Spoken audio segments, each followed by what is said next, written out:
Welcome back. We are discussing about transformer, and I know that you all are very eager to learn more about transformer. So let's begin with EMF equation and transformation ratio of transformer.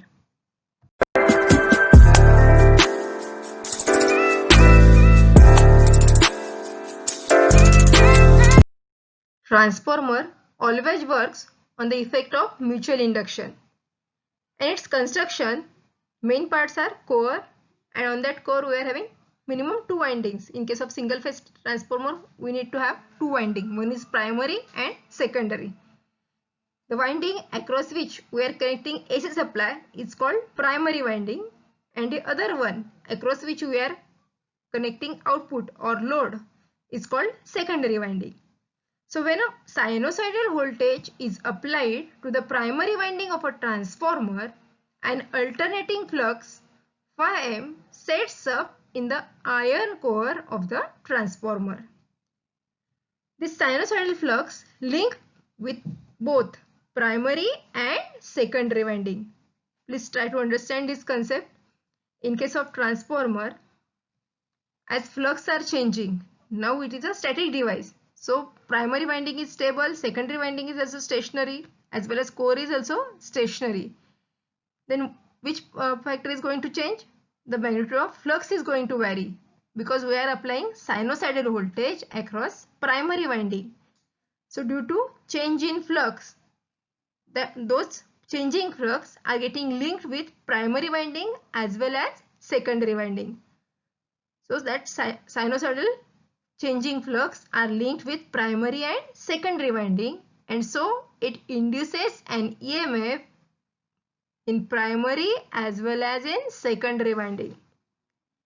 The function of flux is a sine function is there because we are applying sinusoidal flux. We are having sinusoidal voltage applied across primary winding.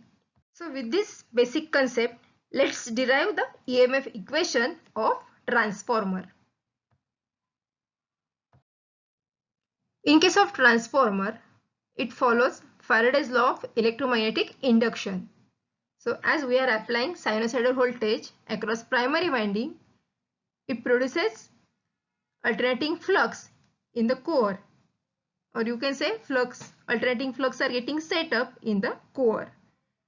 And the magnitude of induced EMF depends on the rate of change of flux linked with that coil. So the rate of change of flux with respect to time is derived mathematically. And to have EMF equation derivation, we need to have some assumptions. So we are considering phi m with the flux value, maximum flux value, and it is given in terms of Weber. So flux are always termed in terms of Weber. F, it is considered as a supply frequency and its unit is Hertz. N1 is the number of turns in primary winding. Similarly, we are considering N2 is the number of turns in secondary winding. Phi is the flux per turn and its unit is also Weber. So phi m and phi both are flux and given in terms of Webers. Now with this diagram, one diagram is shown on right side. So go through this. In this particular diagram, flux phi is varying sinusoidally. You all are having basic knowledge of AC signal. In case of sinusoidal waveform, one term is frequency, and frequency is equal to number of cycles completed per second. Okay, in 1 second, how many number of cycles are getting completed? That is termed as a frequency. Second term is time period. Okay, this is also already covered. So time period is nothing but time, total time required to complete one cycle. One cycle is a set of half positive cycle and half negative cycle. It forms one complete cycle. So total time required to complete one cycle is termed as time period. And if you want to have a time period in terms of frequency, time and frequency both are inversely proportional. So time t is equal to 1 upon f. T is total time period. So in this particular case, as shown here in this diagram, time period t is equal to 1 upon f. So depending upon frequency, you will get total time required to complete one cycle. So it is 1 upon f. Now if flux phi m are having two values, one positive and one negative. So the flux changing from positive phi m to flux which are changing to negative phi m, the time period required is half cycle. Okay. Try to understand it from this diagram. Positive phi m to negative phi m, that much time period is of half cycle. So it is given by 1 upon 2f second. Time required to complete one cycle is 1 upon f. So time required to complete half cycle is half of that. And it is nothing but 1 upon 2f. So flux changes from plus phi m to minus phi m in a half cycle of 1 upon 2f seconds. In case of transformer, EMF induction takes place according to Faraday's law of electromagnetic induction. So in case of transformer, we are having core, we are giving AC supply across primary winding, and due to alternating nature, it sets up alternating flux in the core. Those alternating flux are getting linked with primary winding as well as with secondary winding. So the flux which are getting linked with primary winding induces EMF in the coil itself. That is known as self-induction. So in case of transformer, we are having both effects. Self-induction is also taking place and mutual induction also taking place. In related to primary, we are having self-induction effect, and related to secondary winding, we are having mutual induction effect, because there is no electrical connection in between primary and secondary. Primary circuit and secondary electrical circuit is coupled with magnetic flux.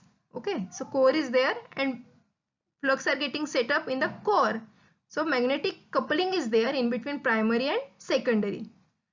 So as per self-induction effect, EMF induced in the primary winding is denoted here with the letter E1, and its magnitude depends on rate of change of flux linked with the primary winding.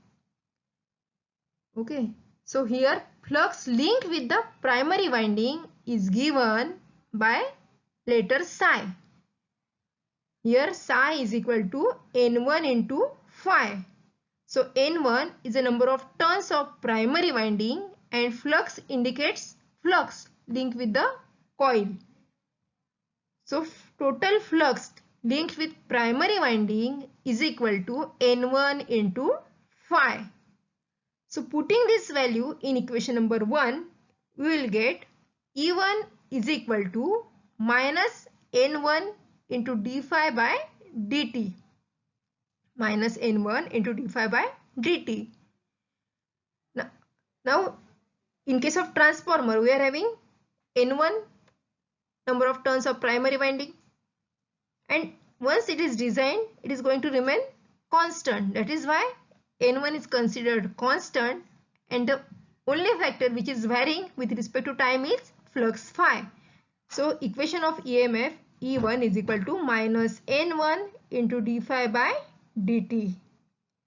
In this case, I would like to mention one more thing, importance of denoting negative sign.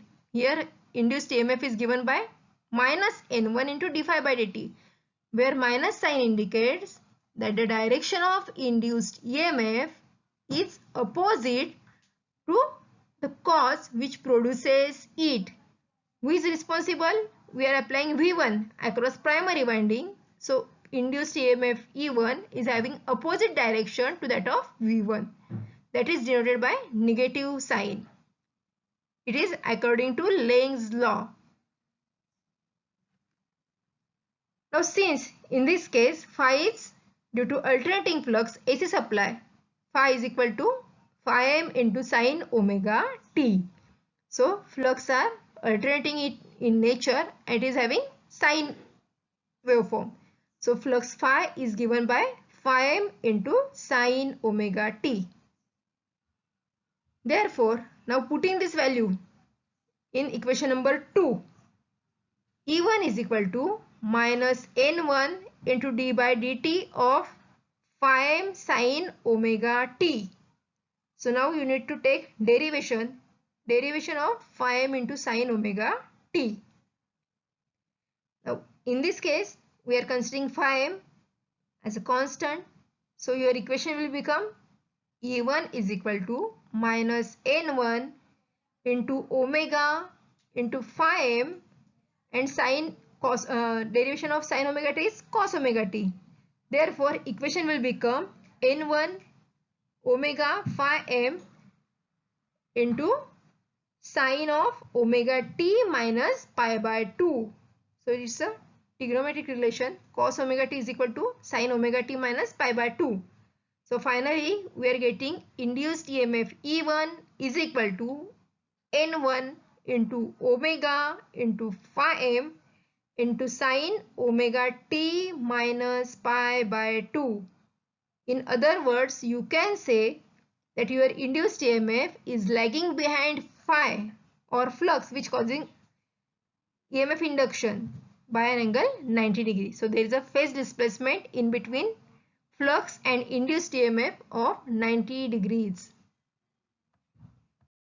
Here now we are trying to make our equation much more simple. So N1 into omega into phi m is replaced by E1 max. Okay. So E1 max is equal to N1 into omega into phi m. Here omega is the angular velocity and it is represented by 2 pi f. Okay. So omega is equal to 2 into pi into f. That is why E1 max is equal to 2 into pi into f into N1 into phi m. And our value of E1 is equal to E1 max by root 2. Okay.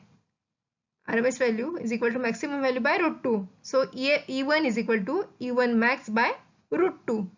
So putting it in this equation, we will get E1 is equal to root 2 into pi into f into N1 into phi m. Okay. So we are having now equation number 7 as E1 is equal to root 2 into pi into f into N1 into phi m. And as you all know, pi is equal to 3.14. So putting the value of pi is equal to 3.14 in the equation number 7, we will get the value of E1 as E1 is equal to 4.44 f into N1 into phi m. This is the final equation. So induced EMF in primary winding is equal to 4.44 times that of f into N1 into phi m. So it depends on supply frequency, number of turns and maximum flux which are getting set up in the core. Similarly, we are able to have a equation of induced EMF in secondary side. So induced EMF in the secondary side is equal to E2 and it is given by root 2 pi f into N2 into phi m. Or in other words, you can represent it as 4.44 f into N2 into phi m. So you will find that in equation 1 and 2, the only different parameter is number of turns N1. In case of equation number 8, we are having N1 and equation number 9, we are having N2. So you can say that induced EMF is directly proportional to number of turns. As number of turns changes, the value of induced EMF is also going to change. If primary is having more number of turns than that of secondary, then we will say it's a step down type transformer. If induced EMF in the secondary side is more, if number of turns on secondary side is more, then we will say it is a step up type transformer. So depending upon number of turns of that transformer, the value of induced EMF is going to vary. So to find out induced EMF in primary winding as well as in secondary winding, or while designing transformer to decide number of turns, or to find out a maximum flux which are required to set up in that particular core to induce the required EMF, we need to follow these two equations for primary and for secondary. E1 is equal to 4.44 F into N1 into phi m for primary side, and for secondary induced EMF we need to follow E2 is equal to 4.44 F into N2 into phi m. So these two equations are very important in case of transformer designing, and it gives you the value of induced EMF in primary as well as in secondary winding. So now from EMF equation of transformer, it is clear that a difference in voltage between the primary and secondary winding is achieved by changing number of turns of primary winding and that of secondary winding. In other words, you can say there is a linear relation in between voltage induced and that of number of turns, as induced EMF E is directly proportional to number of turns and flux which are linked with that coil or with that winding. So transformation ratio is defined as the ratio of secondary voltage to the primary voltage. And as induced EMF is also directly proportional to number of turns, transformation ratio or turns ratio can be defined as the ratio of number of turns in the secondary winding to the number of turns in the primary winding. And depending on the transformation ratio, the use of that particular transformer is decided. Now considering equation number 8 and 9 which we have just derived. So putting the value of E2 and E1 in this ratio, we will get E2 upon E1 is equal to 4.44 F into N2 upon phi m divided by 4.44 F into N1 into phi m. 4.44 and F will get cancelled. Similarly, phi m will also get cancelled, and finally E2 upon E1 is equal to N2 upon N1. So transformation ratio is nothing but the ratio of induced EMF of secondary to primary, or in other words, number of turns of secondary winding to number of turns on primary winding. And this ratio is going to remain constant. That is why E2 upon E1 is equal to N2 upon N1 is equal to K. Here K is constant. And as it is a transformation ratio, it is a ratio of two terms. So there is no unit for transformation ratio. Consider one simple example which will clear your concept in a better way. I am considering a transformer having rating 230/115 volt. It is very simple transformer, very low rating transformer. This transformer we are generally using in practical labs. So now, as per transformation ratio definition, it is a ratio of induced EMF in secondary to induced EMF in primary. So E2 upon E1.